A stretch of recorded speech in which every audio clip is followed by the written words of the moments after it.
ಶೋಭಾ ಮತ್ತೆ ಮಂಜುನಾಥ್ ದಂಪತಿಗಳಿಗೆ ಇಬ್ರು ಗಂಡ್ಮಕ್ಳು. ಇವನು ದೊಡ್ಡ ಮಗ ಅನಿಲ್, ಅವನ ಹೆಂಡತಿ ಸುಮಾ. ಇವರ ಮದುವೆಯಾಗಿ 5 ವರ್ಷ ಆಗಿರುತ್ತೆ. ಇವರಿಗೆ ಚಿನ್ಮಯ್ ಅನ್ನೋ 3 ವರ್ಷದ ಮಗ ಇರ್ತಾನೆ. ಇವನು ಚಿಕ್ಕ ಮಗ ರಾಘವ್, ಅವನ ಹೆಂಡತಿ ಅಶ್ವಿನಿ. ಇವ್ರ ಮದುವೆಯಾಗಿ 3 ವರ್ಷ ಆಗಿರುತ್ತೆ. ಇವರಿಗೆ 1 ವರ್ಷದ ಖುಷಿ ಅನ್ನೋ ಹೆಣ್ಣು ಮಗು ಇರುತ್ತೆ. ಇವರ ಕುಟುಂಬದಲ್ಲಿ ಹೇಳ್ಬೇಕಂದ್ರೆ ಎಲ್ಲ ಚೆನ್ನಾಗೇ ಇರುತ್ತೆ. ಆದರೆ ಶೋಭಾ ಮತ್ತೆ ಮಂಜುನಾಥ್ಗೆ ಮೊಮ್ಮಗಳಿಗಿನ ಮೊಮ್ಮಗನ ಮೇಲೆ ತುಂಬಾನೇ ಪ್ರೀತಿ. ಮೊದಲನೇ ಮಗ ಮತ್ತೆ ಸೊಸೆಗೇನೋ ಒಂದು ಗಂಡು ಮಗು ಆಗ್ಬಿಟ್ಟಿರತ್ತೆ. ಆದ್ರೆ ಎರಡನೇ ಮಗ ಮತ್ತೆ ಸೊಸೆಗೆ ಒಂದು ಹೆಣ್ಮಗು ಇರೋದ್ರಿಂದ ಇವರು ಚಿಕ್ಕ ಸೊಸೆಗೆ ಒಂದು ಗಂಡು ಮಗು ಆಗ್ಲೇಬೇಕು ಅಂತ ಒತ್ತಡ ಹಾಕ್ತಾ ಇರ್ತಾರೆ. ಬನ್ನಿ ಈ ಕುಟುಂಬದಲ್ಲಿ ಏನೇನಾಗುತ್ತೋ ನೋಡೋಣ. ಅಮ್ಮ, ಅಪ್ಪ, ನನ್ನ ಕಂಪ್ನಿಯಿಂದ ನನಗೆ ಬೇರೆ ಸಿಟಿಗೆ ಟ್ರಾನ್ಸ್ಫರ್ ಆಗಿದೆ. ಹಾಗಾಗಿ ಸದ್ಯದಲ್ಲೇ ನಾನು ಸುಮಾ ಮತ್ತು ಚಿನ್ನುನ ಕರ್ಕೊಂಡು ಬೇರೆ ಸಿಟಿಗೆ ಶಿಫ್ಟ್ ಆಗಬೇಕಾಗುತ್ತೆ. ಏನು ಏನು ಅನಿಲ್ ನೀನು ಹೇಳ್ತಿರೋದು? ಇದಕ್ಕಿದ್ದಾಗೆ ಎಂಥ ವಿಷಯ ಹೇಳ್ತಾ ಇದೆಯಪ್ಪ? ಅಲ್ಲ ಕಣೋ, ನಿನಗೇನು ಟ್ರಾನ್ಸ್ಫರ್ ಆಗಿದೆ, ಕೆಲಸದ ಸಂಬಂಧ ನೀನು ಹೋಗಲೇಬೇಕು. ಸರಿ ಹೋಗು, ಆದರೆ ನನ್ನ ಮೊಮ್ಮಗನ್ನು ಕರ್ಕೊಂಡು ಹೋಗ್ತೀನಿ ಅಂತ ಹೇಳ್ತೀಯಲ್ಲೋ? ಬೇಡ, ನನ್ನ ಮೊಮ್ಮಗನ್ನ ಇಲ್ಲಿ ಬಿಟ್ಟು ಹೋಗು. ಮಾವ, ನೀವು ಏನು ಹೇಳ್ತಾ ಇದ್ದೀರಾ? ಚಿನ್ನು ನನ್ನನ್ನು ಬಿಟ್ಟಿರಲ್ಲ ಅವನು. ಹಾಗಾಗಿ ಅವನನ್ನು ಹೇಗೆ ಇಲ್ಲಿ ಬಿಟ್ಟು ಹೋಗೋಕ್ಕಾಗುತ್ತೆ ಹೇಳಿ? ಹಾಗಾದ್ರೆ ಸುಮಾ, ನೀನು ಇಲ್ಲೇ ಇರಮ್ಮ. ಅವನೇನೋ ಕೆಲಸದ ಮೇಲೆ ಹೋಗ್ತಾನೆ, ನೀನು ಅವನ ಜೊತೆ ಹೋಗ್ಲೇಬೇಕು ಅಂತ ಏನಿಲ್ವಲ್ಲ. ನೀನು ಇಲ್ಲೇ ಇರು, ಅನಿಲ್ ಅವಾಗವಾಗ ಹೋಗಿ ಬಂದು ಮಾಡ್ತಾನೆ. ಅಲ್ಲ ಅತ್ತೆ, ಇವರೊಬ್ಬರನ್ನೇ ನಾನು ಹೇಗೆ ಕಳಿಸ್ಲಿ ಹೇಳಿ? ಅಲ್ಲಿ ಇವರಿಗೆ ಊಟ ತಿಂಡಿ ಕಥೆ ಏನು? ಅವರು ನೋಡ್ಕೊಳ್ಳೋರು ಯಾರು? ಇಲ್ಲ ಅತ್ತೆ, ನನಗಿದು ಸಮಾಧಾನ ಅನ್ಸಲ್ಲ. ನಾನು ಮತ್ತೆ ಚಿನ್ನು ಇಬ್ರು ಇವ್ರ ಜೊತೆನೇ ಇರೋಕ್ಕೆ ಇಷ್ಟಪಡ್ತೀವಿ ಅತ್ತೆ. ಇವ್ರನ್ನ ಬಿಟ್ಟಿರೋಕ್ಕೆ ಆಗಲ್ಲ. ಸರಿ, ಹಾಗಾದ್ರೆ ನೀವಿಬ್ರು ಗಂಡ ಹೆಂಡತಿ ಹೋಗಿ, ನನ್ನ ಮೊಮ್ಮಗನ ಮಾತ್ರ ಇಲ್ಲೇ ಬಿಟ್ಟು ಹೋಗಿ.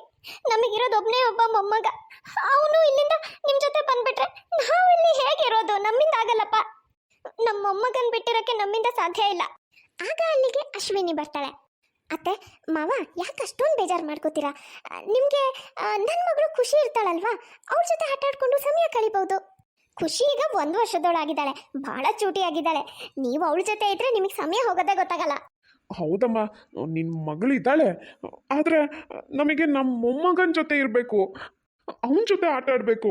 ಅವಾಗಲೇ ನಮಗೆ ಸಮಾಧಾನ ಆಗೋದು. ಅತ್ತೆ, ಮಾವ, ನಿಮಗೆ ಅಷ್ಟೊಂದು ಮೊಮ್ಮಗನೇ ಬೇಕು ಅನ್ನೋ ಆಸೆ ಇತ್ತಂದ್ರೆ ನೀವ್ಯಾಕೆ ಅಶ್ವಿನಿಗೆ ನಿಮ್ಗೊಂದು ಮೊಮ್ಮಗನ ಹೆತ್ಕೊಡು ಅಂತ ಕೇಳಬಾರ್ದು? ಅಶ್ವಿನಿಗೊಂದು ಗಂಡು ಮಗು ಆಯ್ತಂದ್ರೆ ನಿಮಗೆ ಗಂಡು ಮೊಮ್ಮಗನೇ ನಿಮ್ಮ ಜೊತೆ ಇರಬೇಕು ಅನ್ನೋ ಆಸೆನೂ ನೆರವೇರೋ ಹಾಗಾಗುತ್ತೆ. ಆದರೆ ಅತ್ತೆ ಮಾವ, ದಯವಿಟ್ಟು ಬೇಜಾರು ಮಾಡ್ಕೋಬೇಡಿ. ನಾನು ಚಿನ್ನುನ ಕರ್ಕೊಂಡು ಇವ್ರ ಜೊತೆ ಹೋಗಲೇಬೇಕು, ಹೋಗೇ ಹೋಗ್ತೀನಿ. ಅವ್ರನ್ನ ಬಿಟ್ಟು ಇಲ್ಲಿರೋಕ್ಕಾಗಲ್ಲ.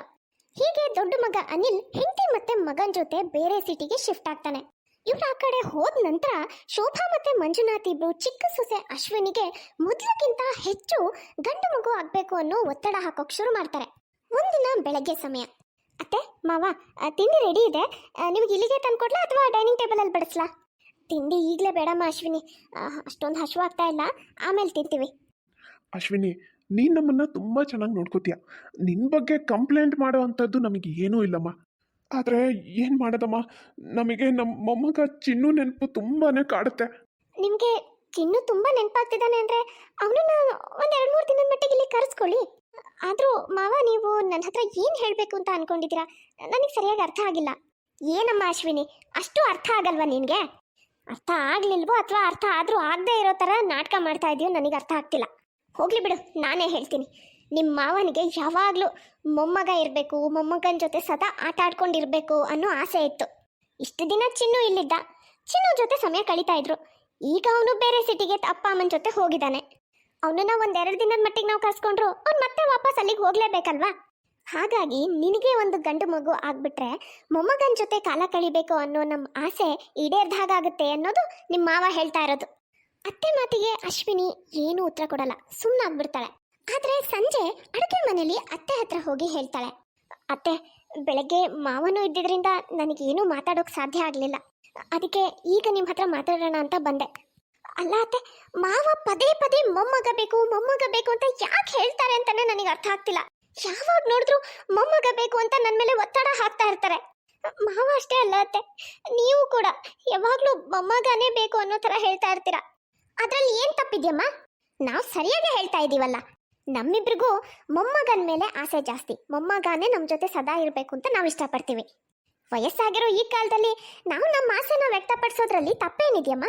ಮೊಮ್ಮಗ ಬೇಕು ಅಂತ ನಾವು ನಿನ್ನ ಹತ್ರ ಹೇಳ್ದೆ ಇನ್ಯಾರ ಹತ್ರ ಹೋಗಿ ಹೇಳೋಣ ಹೇಳು?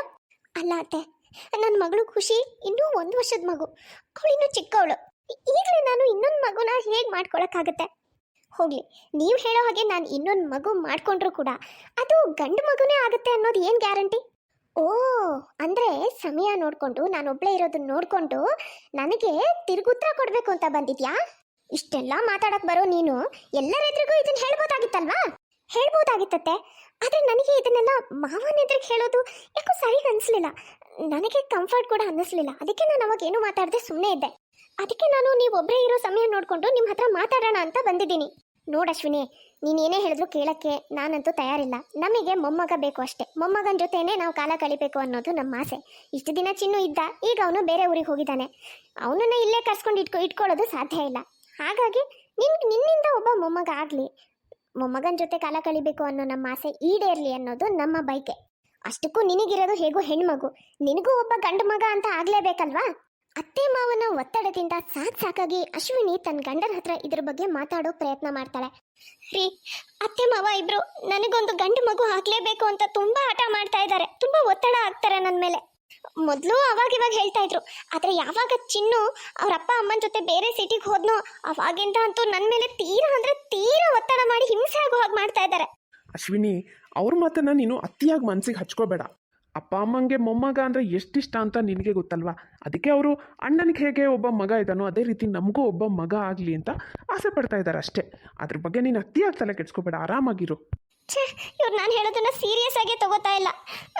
ನನಗಿಲ್ಲಿ ಎಷ್ಟು ಹಿಂಸೆ ಮಾಡ್ತಾ ಇದ್ದಾರೆ, ಎಷ್ಟು ಪ್ರೆಷರ್ ಹಾಕ್ತಾ ಇದ್ದಾರೆ ನನ್ನ ಮೇಲೆ ಅನ್ನೋದು ಇವ್ರಿಗೆ ಹೇಗೆ ಅರ್ಥ ಆಗುತ್ತೆ? ಮಾರನೇ ದಿನ ರಾಘವ್ ಆಫೀಸಿಗೆ ಹೋದ್ಮೇಲೆ ಅವನ ಚಿಕ್ಕಮ್ಮ ರಾಧಾ ಮನೆಗೆ ಬರ್ತಾಳೆ. ಅಯ್ಯೋ ದೇವ್ರೆ, ಚಿನ್ನು ಇಲ್ಲದೆ ಈ ಮನೇಲಿ ಕಳೆನೇ ಇಲ್ಲ ಬಿಡಣ. ಮೊಮ್ಮಗ ಅನ್ನೋನು ಮನೇಲಿ ಇದ್ರೇನೆ ಲಕ್ಷಣ. ಅವನಿಲ್ದೇ ಇದ್ಮೇಲೆ ಮನೇಲಿ ಯಾವ ಕಳೆನೂ ಉಳಿಯಲ್ಲ. ಹೌದು ರಾಧಾ, ನೀನು ಹೇಳೋದು ನಿಜ. ನಾವಿಬ್ರು ಗಂಡ ಹೆಂಡತಿ ನಮ್ಮ ಮೊಮ್ಮಗನ ಜೊತೆ ಎಷ್ಟು ಸಂತೋಷವಾಗಿದ್ವಿ. ಆದ್ರೆ ಈಗ ಅವನು ಅಪ್ಪ ಅಮ್ಮನ ಜೊತೆ ಬೇರೆ ಊರಿಗೆ ಹೋಗಿದ್ದಾನೆ. ಅವನು ಹೋದ್ಮೇಲೆ ನಮ್ಮಿಂದ ಈ ಮನೇಲಿ ಇರಕ್ಕೆ ಆಗ್ತಾ ಇಲ್ಲ. ಹೌದದ್ಕೆ ನೀವು ಹೇಳೋದು ನಿಜ. ಮೊಮ್ಮಗ ಯಾವತ್ತಿದ್ರೂ ಮೊಮ್ಮಗನೇ. ಮೊಮ್ಮಗ ಇದ್ರೆ ಆ ಮನೆ ಕಳೆನೇ ಬೇರೆ. ಈಗ ನೋಡಿ, ನಿಮ್ಮ ಚಿಕ್ಕ ಮಗನ ಮಗಳು ಅಂದ್ರೆ ನಿಮ್ಮ ಮೊಮ್ಮಗಳು ಇದ್ದಾಳೆ. ಆದ್ರೆ ನಿಮಗೆ ಯಾವ ಖುಷಿ ಇದೆ? ಅದೇ ಏನಾದ್ರೂ ನಿಮ್ಮ ಮೊಮ್ಮಗ ನಿಮ್ಮ ಜೊತೆ ಇದ್ದಿದ್ರೆ ಎಷ್ಟು ಖುಷಿ ಇರೋದು. ಅದರಲ್ಲೂ ಈ ನಿಮ್ಮ ಮೊಮ್ಮಗಳಂತೂ ಯಾವಾಗ ನೋಡಿದ್ರು ಅಳ್ತಾನೆ ಇರುತ್ತೆ. ಅತ್ತೆ ಮಾವ, ರಾಧಾ ಆಂಟಿ, ನಿಮ್ಮೆಲ್ರಿಗೂ ನಾನು ಊಟ ಬಡಿಸಿ ಎಲ್ಲ ರೆಡಿ ಮಾಡಿದ್ದೀನಿ ಡೈನಿಂಗ್ ಟೇಬಲಲ್ಲಿ. ಅದು ನನ್ನ ಮಗಳು ಖುಷಿ ತುಂಬ ಹಠ ಮಾಡ್ತಾ ಇದ್ದಾಳೆ. ನಾನೊಂದು ಸ್ವಲ್ಪ ಹೋಗಿ ಅವಳಿಗೆ ಸಮಾಧಾನ ಮಾಡ್ತೀನಿ. ಅಷ್ಟರಲ್ಲಿ ನೀವೆಲ್ಲರೂ ಊಟ ಮಾಡಿಬಿಡಿ. ಏನಮ್ಮ ಅಶ್ವಿನಿ, ನೀವೇ ಹೋಗಿ ಊಟ ಬಡಿಸ್ಕೊಂಡು ಊಟ ಮಾಡಿ ಅಂತ ಹೇಳ್ತಾ ಇದೆಯಾ? ಮನೇಲಿ ದೊಡ್ಡವರಿರೋವಾಗ ಎಲ್ರಿಗೂ ನೀನೇ ನಿನ್ನ ಕೈಯಾರ ಊಟ ಬಡಿಸ್ಬೇಕು ಅನ್ನೋದು ಗೊತ್ತಿಲ್ವಾ ನಿನಗೆ? ನಿನ್ನ ಮಗಳು ಒಂದು ಸ್ವಲ್ಪ ಹೊತ್ತು ಹತ್ರ ಅವಳಿಗೆ ಏನೂ ಆಗ್ಬಿಡಲ್ಲ. ಹತ್ರ ಅಳ್ತಾಳು ಬಿಡು. ಎಲ್ರಿಗೂ ಊಟ ಬಡಿಸಿ ಆಮೇಲೆ ಹೋಗಿ ಅವಳಿಗೆ ಸಮಾಧಾನ ಮಾಡಂತೆ. ಹೋಗ್ಲಿ ಬಿಡು ರಾಧಾ, ಇವಳಿಗೆ ಏನು ಹೇಳಿನೂ ಏನೂ ಪ್ರಯೋಜನ ಇಲ್ಲ. ನಾವಿಬ್ರು ಇವಳಿಗೆ 1000 ಸಲ ಕೇಳಿದ್ದೀವಿ, ಗೋಗರ್ದಿದ್ದೀವಿ ನಮಗೆ ಗಂಡು ಮೊಮ್ಮಗು ಬೇಕು ಅಂತ. ಆದರೆ ಇವಳು ನಮ್ಮ ಮಾತನ್ನ ಕಿವಿ ಮೇಲೆ ಹಾಕೊಳ್ಳಲ್ಲ. ಹೌದು ರಾಧಾ, ನಾವೇನು ಹೇಳಿದ್ರು ಕೇಳಲಾಗುತ್ತಾ? ನಮಗೆ ಉಲ್ಟಾ ಜವಾಬ್ ಕೊಡ್ತಾಳೆ. ನೋಡಿ ಅಶ್ವಿನಿ, ನಾವು ಹೇಳಿದ್ರಂತೂ ನೀನು ಕೇಳ್ತಿರ್ಲಿಲ್ಲ. ಈಗ ರಾಧಾನೂ ಅದೇ ಹೇಳ್ತಾ ಇದ್ದಾಳೆ, ಒಬ್ಬ ಮೊಮ್ಮಗ ಇರಬೇಕು, ಮೊಮ್ಮಗ ಇದ್ರೇನೆ ಲಕ್ಷಣ ಅಂತ. ಏನಮ್ಮ ಅಶ್ವಿನಿ ನೀನು? ನಿಮ್ಮ ಅತ್ತೆ ಮಾವನ ಇದು ಒಂದು ಆಸೆ ನೆರವೇರ್ಸಕ್ಕಾಗಲ್ವಾ ನಿನಗೆ? ಎಲ್ಲರ ಬಾಯಿಂದ ಇದನ್ನೇ ಕೇಳಿ ಕೇಳಿ ಅಶ್ವಿನಿ ಅಂತೂ ಸಾಕಾಗಿ ಹೋಗಿರ್ತಾಳೆ. ಅವಳಿಗೀಗ ತಾನು ಏನು ಮಾಡಬೇಕು ಅಂತಾನೆ ಗೊತ್ತಾಗ್ತಾ ಇರಲ್ಲ. ಹೀಗೆ ಸ್ವಲ್ಪ ಸಮಯ ಕಳೆಯುತ್ತೆ. ಒಂದು ದಿನ ರಾಧಾ ಮನೆ ಕಡೆಯಿಂದ ಒಂದು ನ್ಯೂಸ್ ಬರುತ್ತೆ. ಅದೇನಂದ್ರೆ ರಾಧಾಳನ್ನ ಅವಳ ಮಗ ಬಿಟ್ಬಿಟ್ಟು ಬೇರೆ ಮನೆಗೆ ಶಿಫ್ಟ್ ಆಗಿದ್ದಾನೆ. ರಾಧಾ ಈಗ ಆ ಮನೆಯಲ್ಲಿ ಒಂಟಿಯಾಗಿದ್ದಾಳೆ ಅನ್ನೋದು. ಈ ವಿಷಯನ ಕೇಳ್ಬಿಟ್ಟು ಮಂಜುನಾಥ್ ಮತ್ತೆ ಶೋಭಾ ಇಬ್ರು ರಾಧಾಳನ್ನ ತಮ್ಮ ಮನೆಗೆ ಕರೆಸಿ ಇಟ್ಕೊಳ್ಳೋ ನಿರ್ಧಾರ ಮಾಡ್ತಾರೆ. ಒಂಟಿಯಾಗಿದ್ದಂಥ ರಾಧಾನ ಮನೆ ಕರೆಸ್ತಾರೆ. ರಾಧಾ, ಏನಮ್ಮ ಇದೆಲ್ಲ? ಈ ವಯಸ್ಸಲ್ಲಿ ನಿನ್ನ ಮಗ ನಿನ್ನ ಒಬ್ಬಳನ್ನೇ ಬಿಟ್ಬಿಟ್ಟು ಬೇರೆ ಮನೆಗೆ ಹೋಗಿದ್ದಾನಲ್ಲ? ಹೋದ್ರೆ ಹೋಗ್ಲಿ ಬಿಡಣ್ಣ, ನನಗೆ ನನ್ನ ಮೊಮ್ಮಗ ಇದ್ದಾನೆ. ನನ್ನ ಮೊಮ್ಮಗ ಸಂಜು ನನ್ನ ನೋಡ್ಕೊಳ್ತಾನೆ. ನೋಡ್ತಾ ಇರಣ್ಣ, ನನ್ನ ಮೊಮ್ಮಗನಿಗೆ ಅವರಪ್ಪ ಅಜ್ಜಿನ ಈ ಪರಿಸ್ಥಿತಿ ಮಾಡಿಟ್ಟಿದ್ದಾನೆ ಅಂತ ಗೊತ್ತಾಗ್ತಿದ್ದಂಗೆ ಓಡೋಡಿ ಬರ್ತಾನೆ ಅವನು ನನ್ನ ಕರ್ಕೊಂಡು ಹೋಗಕ್ಕೆ. ರಾಧಾ ಇಲ್ಲಿಗೆ ಬಂದು ಸುಮಾರು ದಿನಗಳೇ ಕಳೆಯುತ್ತೆ. ಆದ್ರೆ ರಾಧಾಳನ್ನ ವಿಚಾರಿಸ್ಕೊಳ್ಳೋಕ್ಕೆ ಯಾರೂ ಬರಲ್ಲ. ಆದ್ರೆ ಒಂದು ದಿನ ರಾಧಾಳನ್ನ ನೋಡೋಕೆ ಅವಳ ಮೊಮ್ಮಗಳು ಪ್ರಿಯಾ ಬರ್ತಾಳೆ. ರಾಧಾ, ನಿನ್ ಮೊಮ್ಮಗಳು ಪ್ರಿಯಾ ಬಂದಿದ್ದಾಳೆ, ಒಂದ್ಸಲ ಅವಳನ್ನ ಮಾತಾಡ್ಸು. ನೀನ್ ಈಗ ಯಾಕೆ ಇಲ್ಲಿಗೆ ಬಂದಿದ್ಯಾ? ನಿನಗೆ ಕೆಲಸ ಮಾಡಬೇಕು ಅನ್ನೋ ಭಾರಿ ಶೋಕಿ ಇತ್ತಲ್ವಾ? ನಾನು ಎಷ್ಟೇ ಬೇಡ ಅಂದ್ರೂ ನನ್ನ ಮಾತು ಕೇಳದೆ ಸಿಟಿಗೆ ಹೋಗಿ ಕೆಲ್ಸಕ್ಕೆ ಸೇರ್ಕೊಂಡೆ. ಅಷ್ಟಕ್ಕೂ ನನಗೆ ನಿನ್ನ ಕಂಡ್ರೆ ಆಗೋದು ಇಲ್ಲ. ನನಗೆ ನನ್ನ ಮೊಮ್ಮಗ ಸಂಜು ಅಂದರೆ ಇಷ್ಟ. ನೀನಂದ್ರೆ ನನಗೆ ಸ್ವಲ್ಪನೂ ಇಷ್ಟ ಇಲ್ಲ. ನೀನೇನು ಬಂದು ನನ್ನನ್ನು ಮಾತಾಡ್ಸೋ ಅವಶ್ಯಕತೆ ಇಲ್ಲ. ನಿನ್ನ ಪಾಡಿಗೆ ನೀನು ವಾಪಸ್ ಹೋಗ್ಬೋದು. ನನಗೆ ಗೊತ್ತಜ್ಜಿ, ನಿಮಗೆ ನನ್ನ ಕಂಡ್ರೆ ಇಷ್ಟ ಇಲ್ಲ, ಸಂಜುನ್ ಕಂಡ್ರೇನೆ ಇಷ್ಟ ಅಂತ ನನಗೆ ಗೊತ್ತು. ನಾನು ಹುಡ್ದಾಗಿಂತನೂ ನೀವು ನನ್ನನ್ನು ಇಷ್ಟಪಟ್ಟಿಲ್ಲ. ಆದರೆ ನೀವೇನು ಹಾಗೆ ನಡ್ಕೊಂಡ್ರಿ ಅಂತ ನನಗೆ ನಿಮ್ಮ ಜೊತೆ ನಿಷ್ಠೂರವಾಗಿ ನಡ್ಕೊಳಕ್ಕೆ ಸಾಧ್ಯ ಇಲ್ಲ. ನಾನು ನಿಮ್ಮನ್ನ ನನ್ನ ಜೊತೆ ಕರ್ಕೊಂಡು ಹೋಗೋಕೆ ಅಂತ ಬಂದಿದ್ದೀನಿ. ಅಜ್ಜಿ, ನಿನಗೆ ಸಂಜು ಅಂದ್ರೇನೆ ಇಷ್ಟ. ಅವನು ಬಂದು ನಿನ್ನನ್ನು ಜೊತೆ ಕರ್ಕೊಂಡು ಹೋಗ್ತಾನೆ ಅಂತ ನೀನು ಕಾಯ್ತಾ ಇದೀಯ ಅಂತ ನನಗೆ ಗೊತ್ತು. ಆದರೆ ನೀನು ಎಷ್ಟೇ ಕಾದ್ರೂ ಅವನು ಬರಲ್ಲ ಅಜ್ಜಿ. ಯಾಕಂದರೆ ಅವನು ಫಾರಿನಿಗೆ ಹೋಗಿ ಅಲ್ಲೇ ಸೆಟಲ್ ಆಗಿದ್ದಾನೆ. ಇದು ಯಾವುದನ್ನು ನಿನಗೆ ಹೇಳೂ ಇಲ್ಲ. ಅವನಿಗೀಗ ನಿನ್ನ ಪರಿಸ್ಥಿತಿ ಏನಾಗಿದ್ರು ಅವನಿಗೇನು ಅನ್ಸಲ್ಲ ಅಜ್ಜಿ. ಅವನು ಎಲ್ಲರನ್ನೂ ಮರೆತು ಬಿಟ್ಟಿದ್ದಾನೆ. ಅಂಥದ್ರಲ್ಲಿ ನೀನೊಬ್ಳೇ ಇದೆಯಾ ಅಂತ ಹೊಟ್ಟೆ ಹುರ್ಕೊಂಡು ಬಂದು ನಿನ್ನ ಜೊತೆ ಕರ್ಕೊಂಡು ಹೋಗ್ತಾನೆ ಅಂತ ಮಾಡಿದ್ಯಾ? ಖಂಡಿತ ಇಲ್ಲ. ಆದರೆ ಅಜ್ಜಿ, ನಿಮ್ಮನ್ನ ನಾನು ಈ ರೀತಿ ಬೇರೆ ಯಾರ್ದೋ ಮನೇಲಿ ಇರಕ್ಕೆ ಬಿಡಲ್ಲ. ನಿಮ್ಮನ್ನ ನಾನು ನನ್ನ ಜೊತೆ ಕರ್ಕೊಂಡು ಹೋಗ್ತೀನಿ. ನನ್ನ ಜೊತೆ ಇಟ್ಕೊಂಡು ನಾನು ನಿಮ್ಮನ್ನು ನೋಡ್ಕೋತೀನಿ. ನಾನೀಗ ಒಳ್ಳೆ ಕೆಲಸದಲ್ಲಿದ್ದೀನಿ, ನನಗೆ ಒಳ್ಳೆ ಸಂಬಳ ಬರುತ್ತೆ. ನಿಮ್ಮನ್ನ ತುಂಬ ಚೆನ್ನಾಗಿ ನೋಡ್ಕೋತೀನಿ ಅಜ್ಜಿ. ಏನಮ್ಮ ನೀನು ಹೇಳ್ತಾ ಇರೋದು? ಸಂಜು ನನಗೂ ಒಂದು ಮಾತು ಹೇಳಿದೆ, ಬೇರೆ ದೇಶಕ್ಕೆ ಹೊರಟೋದ್ನ. ಪ್ರಿಯಾ, ನೀನು ಈಗಾಗಲೇ ನನ್ನ ಪರಿಸ್ಥಿತಿ ನೋಡ್ತಾ ಇದೆಯಾ. ಮಗ ಮೊಮ್ಮಗನಿಂದ ನೊಂದು ಬಿಟ್ಟಿದ್ದೀನಿ. ಈಗ ನೀನು ನನ್ನನ್ನು ನಿನ್ನ ಜೊತೆ ಕರ್ಕೊಂಡು ಹೋಗಿ ಮತ್ತೆ ನೋವು ಅನುಭವಿಸೋ ಹಾಗೆ ಮಾಡಲ್ಲ ತಾನೆ? ಇಲ್ಲ ಅಜ್ಜಿ, ಖಂಡಿತವಾಗ್ಲೂ ನಿಮಗೆ ಸ್ವಲ್ಪನೂ ನೋವಾಗದೇ ಇರೋ ಹಾಗೆ ನಾನು ನೋಡ್ಕೋತೀನಿ. ಇಲ್ಲಾಂದರೆ ಅಲ್ಲಿಂದ ನಾನು ನಿಮ್ಮನ್ನು ಕರ್ಕೊಂಡು ಹೋಗೋಕೆ ಇಲ್ಲಿವರೆಗೂ ಬರೋ ಅವಶ್ಯಕತೆ ಏನಿತ್ತು ಅಜ್ಜಿ? ನನಗೆ ಒಳ್ಳೆ ಕೆಲಸ, ಒಳ್ಳೆ ಸಂಬಳ ಎಲ್ಲ ಇತ್ತು. ನನ್ನ ಪಾಡಿಗೆ ನಾನು ಆರಾಮಾಗಿದ್ದೆ. ನಿಮ್ಮ ಪರಿಸ್ಥಿತಿ ಬಗ್ಗೆ ನನಗೆ ಗೊತ್ತಾಗ್ತಿದ್ದ ಹಾಗೆ ನನಗೆ ತಡ್ಕೊಳಕ್ಕಾಗಲಿಲ್ಲ ಅಜ್ಜಿ. ಹಾಗಾಗಿ ನಿಮ್ಮನ್ನು ನನ್ನ ಜೊತೆ ಕರ್ಕೊಂಡು ಹೋಗಿ ಚೆನ್ನಾಗಿ ನೋಡ್ಕೋಬೇಕು ಅಂತಲೇ ನಾನು ಇಲ್ಲಿಗೆ ಬಂದಿರೋದು. ಆಯ್ತಮ್ಮ ಪ್ರಿಯಾ, ದಯವಿಟ್ಟು ನನ್ನನ್ನು ಕ್ಷಮಿಸ್ಬಿಡಮ್ಮ. ಇಲ್ಲಿವರೆಗೂ ಮೊಮ್ಮಗಳು ಅಂತ ನಿನ್ನನ್ನು ಒಂದಿನನೂ ನಾನು ಪ್ರೀತಿ ಮಾಡಲಿಲ್ಲ. ಹೋಗ್ಲಿ ಬಿಡಿ ಅಜ್ಜಿ, ನೊಂದ್ಕೋಬೇಡಿ. ರಾಧಾ ಮೊಮ್ಮಗಳ ಜೊತೆ ಹೊರಡೋಕ್ಕೂ ಮೊದಲು ಶೋಭಾ ಮತ್ತು ಮಂಜುನಾಥ್ಗೂ ಒಂದು ಮಾತು ಹೇಳಿ ಹೋಗ್ತಾಳೆ. ಅಣ್ಣ, ಅತ್ತಿಗೆ, ನಿಜವಾಗ್ಲೂ ಇವತ್ತು ನನ್ನ ಕಣ್ ತೆರೆದಿದೆ.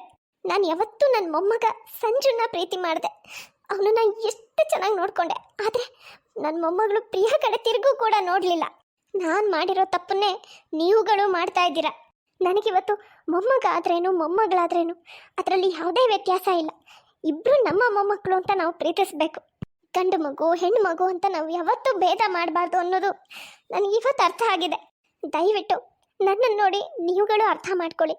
ನಿಮ್ಮ ಮೊಮ್ಮಗ ಮೊಮ್ಮಗಳು ಇಬ್ಬರೂ ಸಮಾನವಾಗಿ ಪ್ರೀತಿಸಿ. ರಾಧಾ ಮಾತು ಕೇಳಿ ಶೋಭಾ ಮತ್ತು ಮಂಜುನಾಥ್ ಕೂಡ ತಮ್ಮ ತಪ್ಪನ್ನ ಅರ್ಥ ಮಾಡ್ಕೋತಾರೆ. ನೋಡಿದ್ರಲ್ಲ ಫ್ರೆಂಡ್ಸ್, ಇವತ್ತಿನ ಈ ವಿಡಿಯೋ ನಿಮಗೆ ಸ್ವಲ್ಪನಾದರೂ ಇಷ್ಟ ಆಗಿದ್ರೆ ಪ್ಲೀಸ್ ಚಾನಲ್ನ ಸಬ್ಸ್ಕ್ರೈಬ್ ಮಾಡಿ. ಹಾಗೆ ಪ್ಲೀಸ್ ಲೈಕ್ ಮಾಡೋದನ್ನು ಮಾತ್ರ ಮರಿಬೇಡಿ. ಮುಂದಿನ ವಿಡಿಯೋದಲ್ಲಿ ಮತ್ತೆ ಸಿಗೋಣ. By friends.